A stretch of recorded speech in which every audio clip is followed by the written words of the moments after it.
Les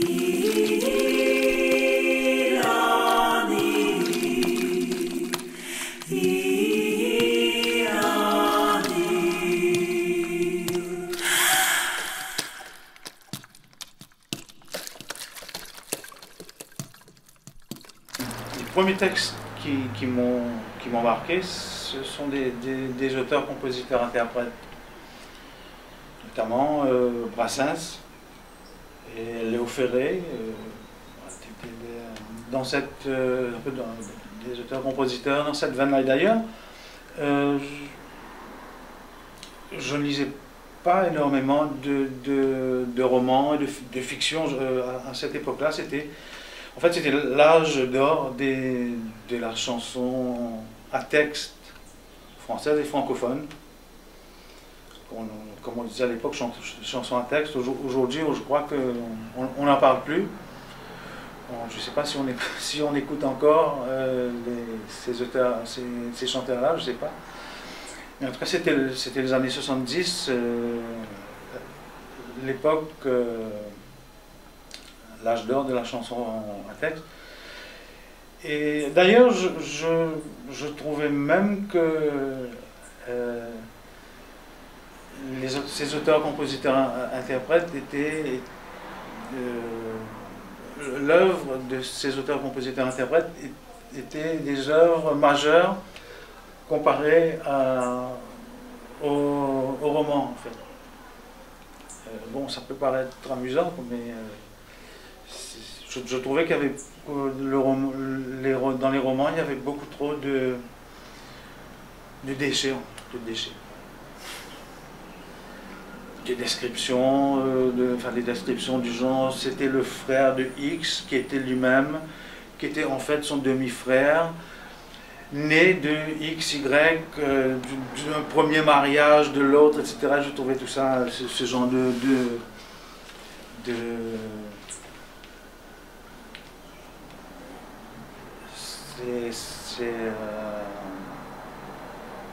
ces passages-là assez presque anti-littéraires. Donc moi, je suis venu dans la littérature en fait par la chanson.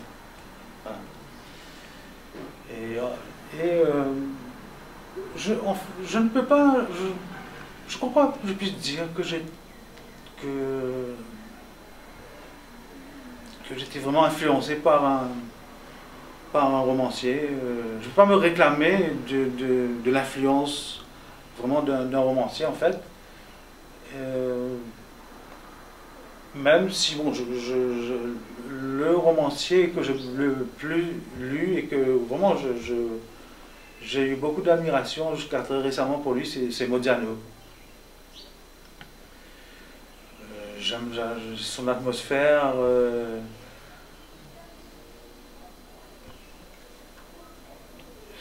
Son écriture, sa musique en fait. C'est la musique de son écriture, ce que je trouve qui est prenante. À tel point que je suis passé sur pas mal de choses importantes de ses livres, en me laissant prendre par l'atmosphère de ces livres. Et c'est en lisant un ouvrage d'un universitaire sur son œuvre que je me suis vraiment rendu compte que les points importants de son œuvre.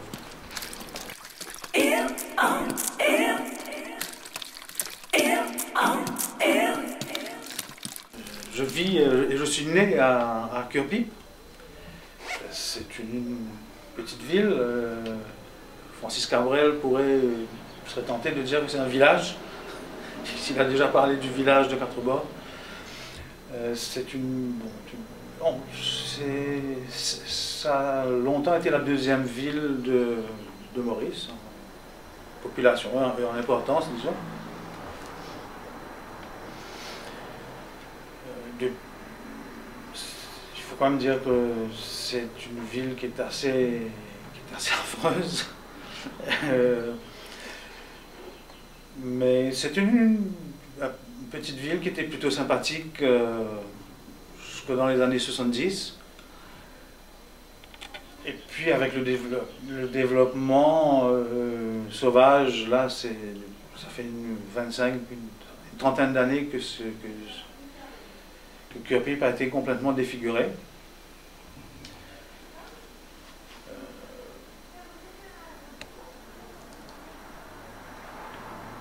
Alors, l'ambiance... je ne saurais pas la décrire, je ne suis pas assez de recul. C'est une ville qui est quand même...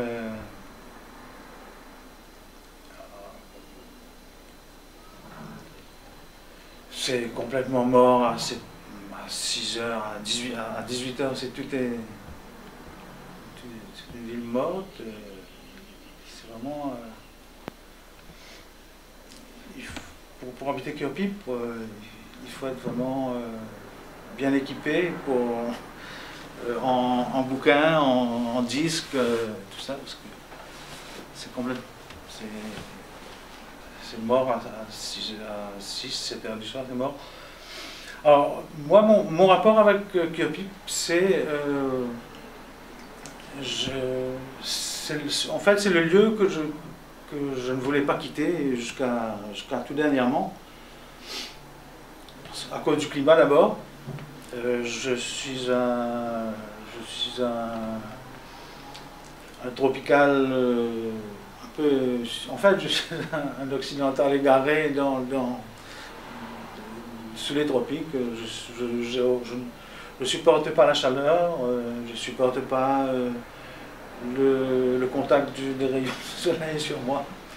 Je ne m'intéresse pas à la mer, donc je suis à Cure Pip et je ne bouge pas souvent, c'est sédentaire.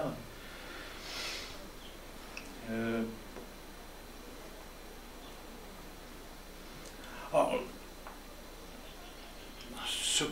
en fait, ce que je pense de Cure Pip transparaît pas mal dans L'Homme qui pense. Et il transparaît tellement que le personnage essaie de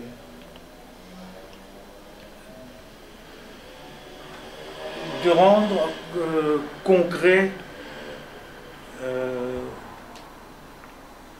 quelque chose qui n'existe pas. En fait. Il essaie de se créer un espace à lui qui... il essaie de se créer un espace réel à lui et il n'y arrive pas. Mais je pense qu'il y arrive quand même parce que le personnage dit à un certain moment qu'il suffit de vouloir pour que cet espace existe. Et je pense qu'il y arrive en fait.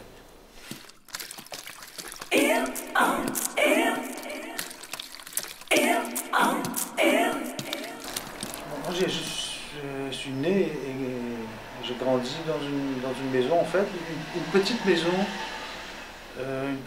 maison coloniale, une toute petite en bois et avec un toit en bardeau. J'aimerais bien d'ailleurs avoir une maison comme ça aujourd'hui, mais ça coûte trop cher bon, ça coûte trop cher à entretenir, bon, c'est trop tard. Bon. Donc c'était une maison toute petite en bois et en bardeau.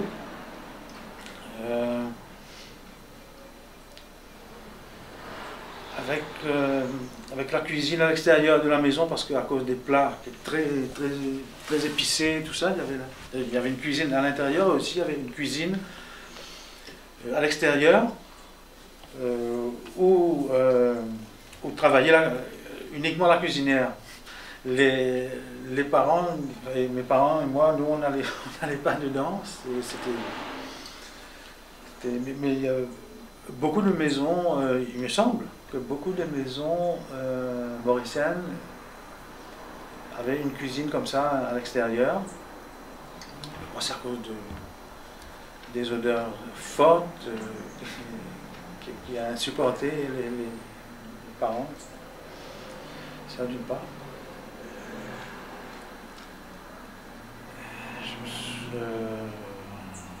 Je me souviens aussi que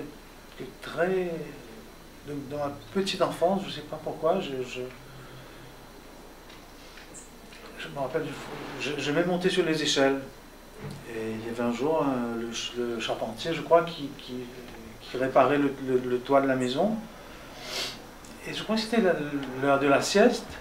Et ma mère est sortie pour demander à l'ouvrier, elle dit, mais Marcel, est-ce que vous n'avez pas vu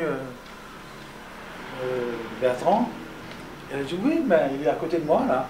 Il est à côté de moi sur le toit. Je crois que j'avais peut-être 2 ans ou quelque chose comme ça.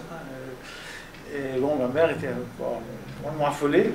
Comment il est monté sur le toit. Ça, c'est à peu près. De ma petite enfance, je crois que c'est le seul souvenir qui me reste encore.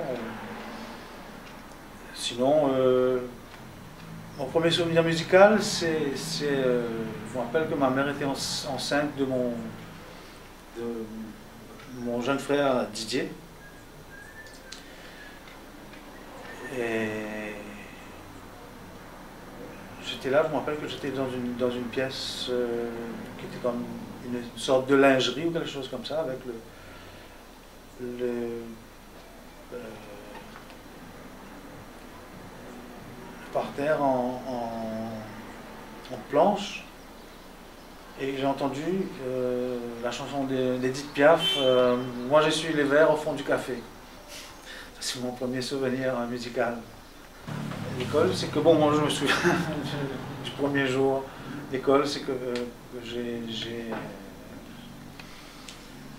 j'étais en larmes parce que je voulais pas être séparé de ma mère pendant une journée. Ça me terrorisait, et tous les autres autour, tous les autres enfants et tout, j'étais vraiment terrorisé de tout ça. Et puis je pleurais de moins en moins. Tous les jours je pleurais, mais un peu moins. Et puis j'ai fini par avoir un premier ami, et bon là ça s'est bien passé.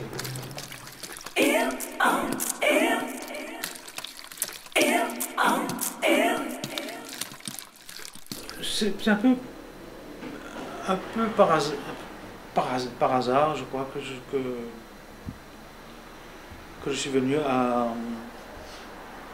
à l'écriture sans musique, comme j'appelle. Parce que bon, moi j'écris, j'ai passé entre 20 et 25 ans à écrire et composer des chansons. Et c'est un peu, c'est Barlène Piamoutou qui m'a un peu mis le pied à l'étrier, parce que quand il est revenu à Maurice, quand il est revenu s'établir à Maurice, il a voulu publier un bouquin qui s'appelait L'île Maurice, le tour de l'île en 80 lieues. Et il avait besoin de 80 auteurs pour 80 textes. Et bon, entre autres personnes, il est venu me voir, et bon, je dis oui, bon, je peux essayer de te donner un texte et tout. Et ça m'intéressait parce que j'avais commencé à prendre goût à l'écriture en prose depuis que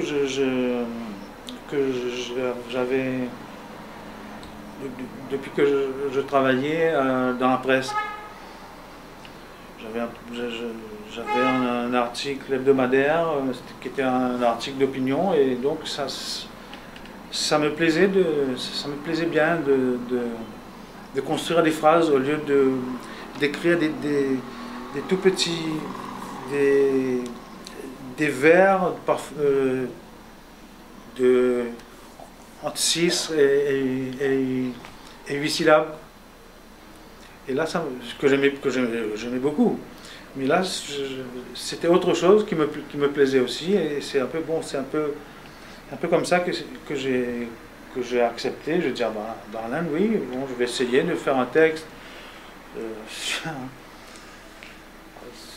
sur le restaurant Ghoul. C'est un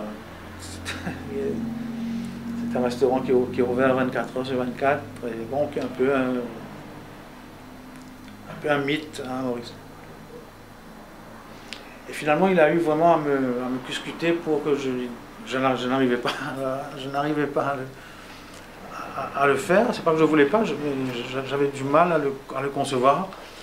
Et bon, il a eu vraiment à me cuscuter, à me tirer l'oreille pour que je finisse par lui donner le texte. Et puis après, j'ai écrit des textes courts, comme ça, dans des recueils collectifs, encore publiés un autre publié par Barlène, etc. Et L'homme qui penche, en fait, c'est comme ça que L'homme qui penche, ça devait être un texte d'une vingtaine de pages dans un recueil collectif. Et puis le recueil n'est jamais paru, parce que personne n'a donné son texte, je crois. On devait être à trois auteurs sur le texte. Ça devait être un recueil ayant pour thème la nuit. Donc ça, c'est un thème qui me plaisait. Donc je m'y suis mis, et puis au fur et à mesure, je dis, bah, bon, ça va, j'arrive pas à le finir, j'arrive pas. Et puis les deux autres auteurs aussi, je crois, n'ont jamais donné leur texte. Et moi, j'ai continué à le travailler. Et j'en ai fait une fiction, et voilà. Et c'est comme ça que voilà, c'est un peu la genèse de L'homme qui penche. Alors, au début, ça devait être... J'avais l'idée de mettre en scène un personnage tout simplement qui était mal à l'aise dans son environnement. Donc ça devait être plutôt quelque chose de plus ou moins sociologique.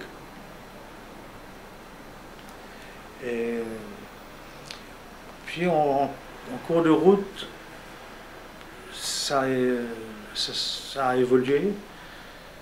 Et au fur et à mesure, c'est devenu davantage une quête spirituelle.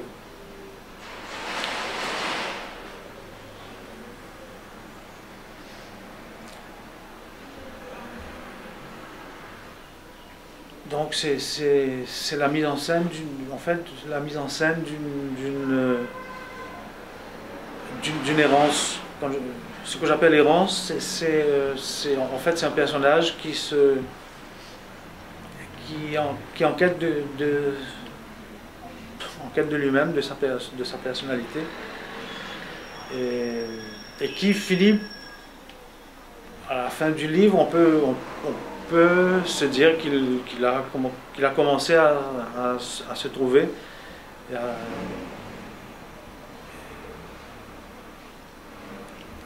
Et donc, on peut dire entre autres choses, je crois qu'il trouve l'écriture. Quand je parle d'errance, il faut préciser que quand on est en errance,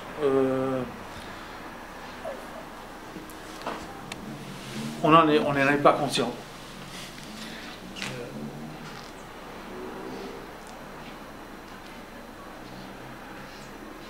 C'est une des choses qui avait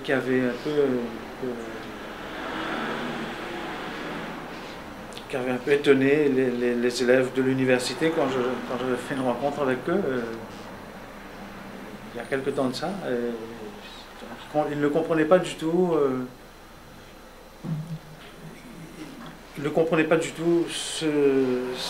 cette histoire d'errance, et même L'homme qui penche, tout ça, ne comprenait pas ce livre.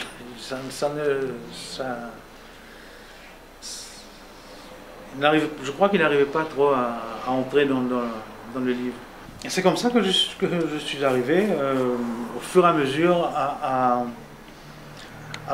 à m'éloigner de la musique, de la chanson, et pour aller complètement, je crois, vers enfin, il ne faut jamais dire jamais, mais pour aller vers la littérature. Et c'est, en fait, je n'aurais jamais imaginé que j'aurais arrêté, qu'un jour j'arrêterais complètement, la musique. Pour moi, c'était inimaginable en fait. Mais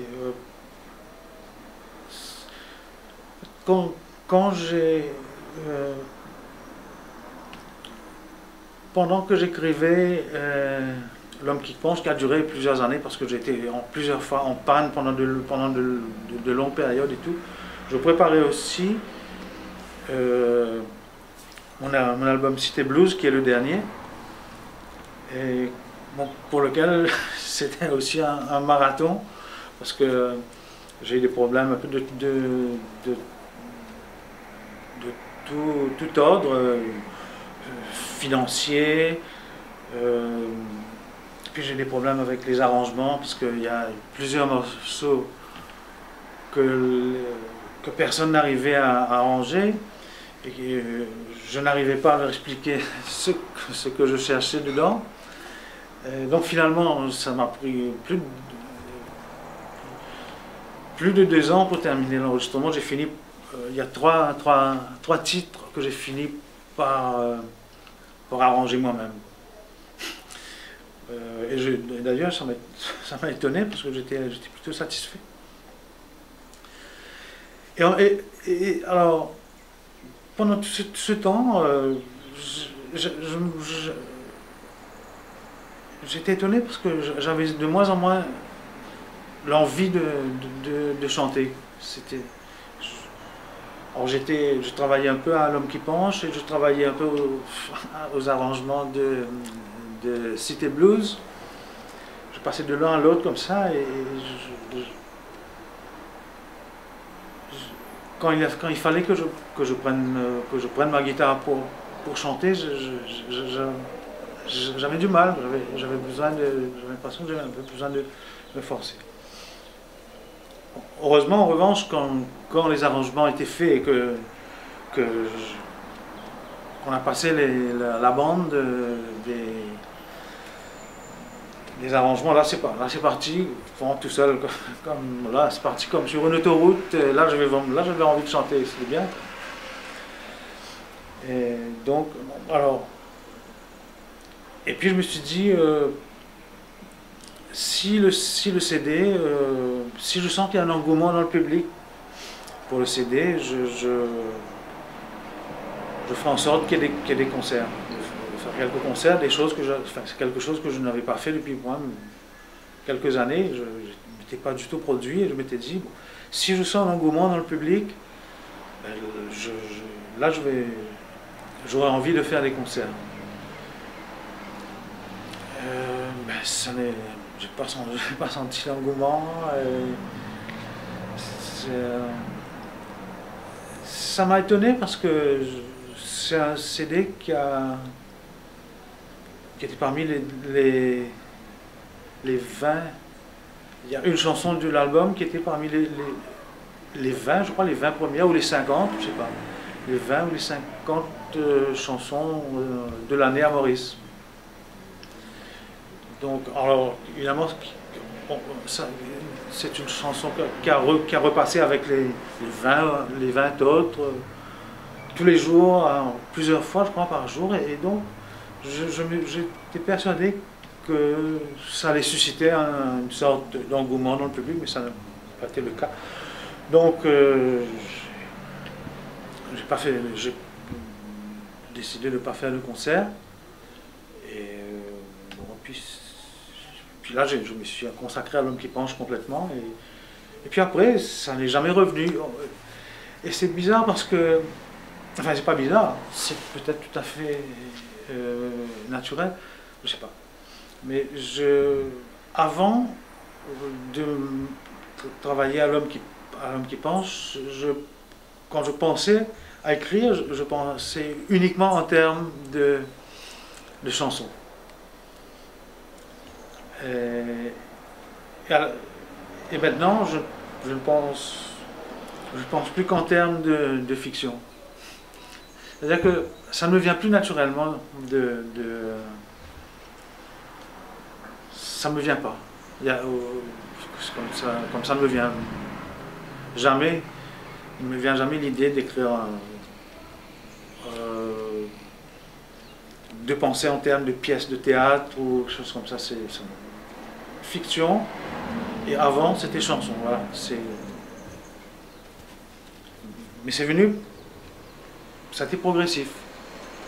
Et maintenant, j'ai l'impression que la chanson, c'est derrière moi. C'est un cheminement, en fait. Ça a été un cheminement. Je suis là maintenant. J'étais là-bas et j'ai essayé d'écrire. En général, je ne pense même pas à écrire pour d'autres. Parce que c'est mon feeling, en fait, assez personnel que je mets dans les chansons. Et donc,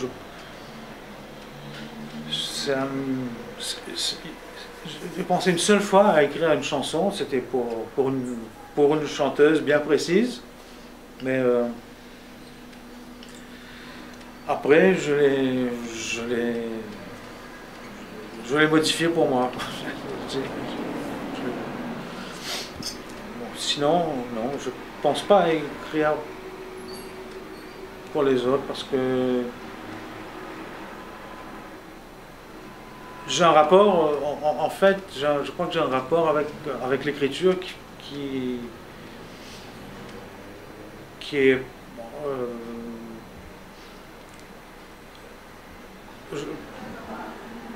je crois que j'écris parce que c'est une urgence et que mon urgence ne sera pas du tout celle de quelqu'un d'autre, en fait.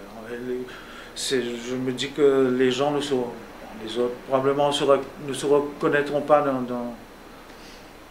je veux dire, peut-être l'auditeur peut se reconnaître, mais le chanteur, il doit se reconnaître, il doit la sentir, une chanson.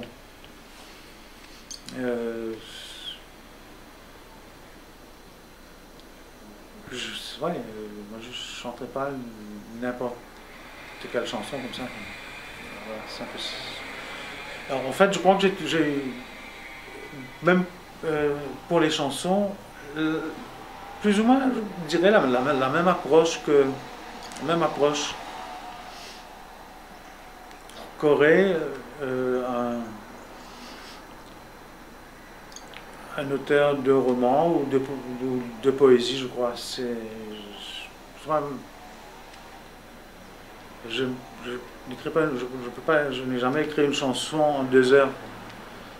Il faut que ça vienne de loin, en fait. Ça vient de là, et il faut que j'aille la chercher au fond de moi-même pour la sortir. Je ne vais pas dire, bon, je vais écrire ah oui, il y a eu un accident de voiture, là, bon, ben, je vais écrire une chanson dessus, là, en 2 heures. Non, ça, c'est pas comme ça. J'allais la rechercher comme j'ai été chercher L'homme qui penche, comme j'étais, voilà, comme dit Bernard Lavilliers, la musique est un cri qui vient de l'intérieur. Ben, moi, c'est l'écriture qui vient de l'intérieur. Il faut vraiment aller la chercher.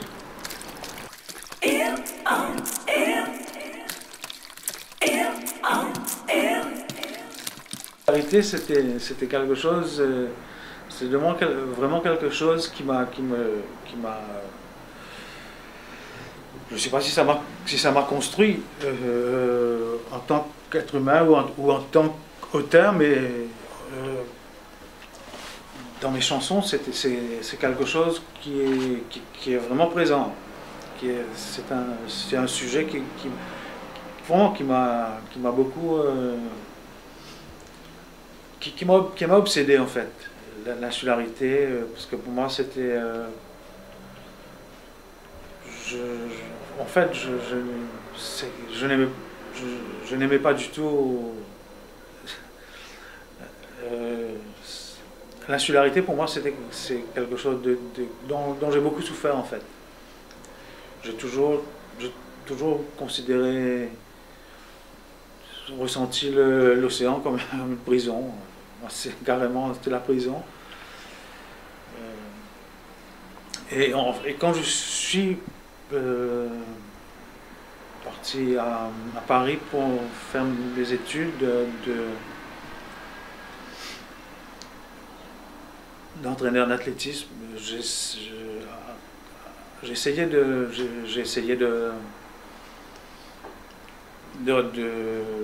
trouver un moyen de rester à Paris. Je ne voulais pas rentrer. Enfin, je n'ai pas pu.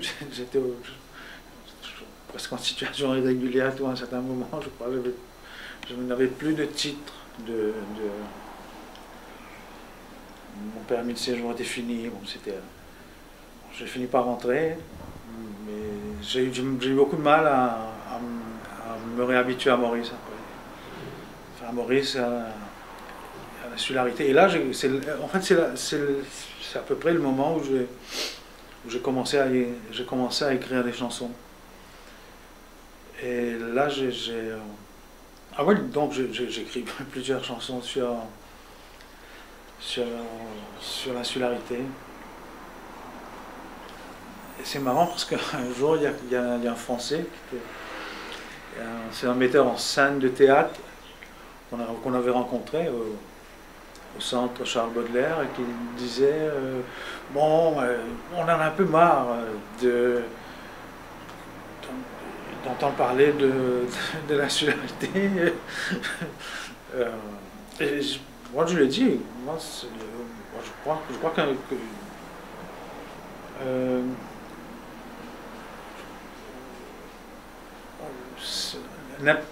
n'importe quel sujet peut être intéressant, ça dépend comment on en parle. Et en fait, moi j'aurais dû lui avoir dit que dire à un insulaire qu'on en a marre d'entendre parler d'insularité, c'est un peu comme dire à un chanteur de blues qu'on en a marre d'entendre parler du racisme.